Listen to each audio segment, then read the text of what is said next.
जब जरूरत थी तो साथ नहीं दिया, अब कहते हैं एटीट्यूड आ गया, तुम पहले जैसे नहीं लगते। मैंने कहा जलो और जलो, जलने के पैसे नहीं लगते।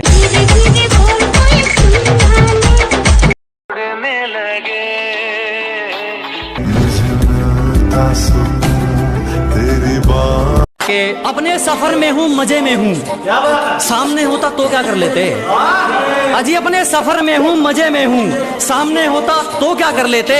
लगे पड़े हैं लोग हमारी बुराई करने में, इतना वक्त खुद को देते तो शायद तुम भी कुछ हासिल कर लेते।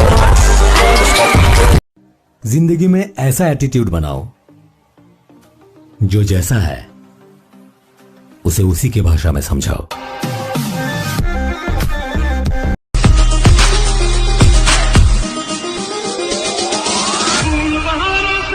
अरे अपने आप को बड़ा बनाने की सोच रखी दोस्त, बड़ों से करी पहचान नहीं है। खुद गिरा तो खुद उठा, मुझ पे किसी का एहसान नहीं है।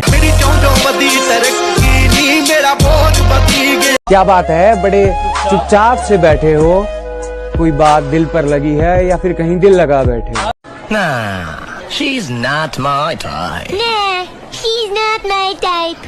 ऐसे तो तुम्हें कोई नहीं मिलने वाला, समझे? क्यों? तुम तो हो। मैं?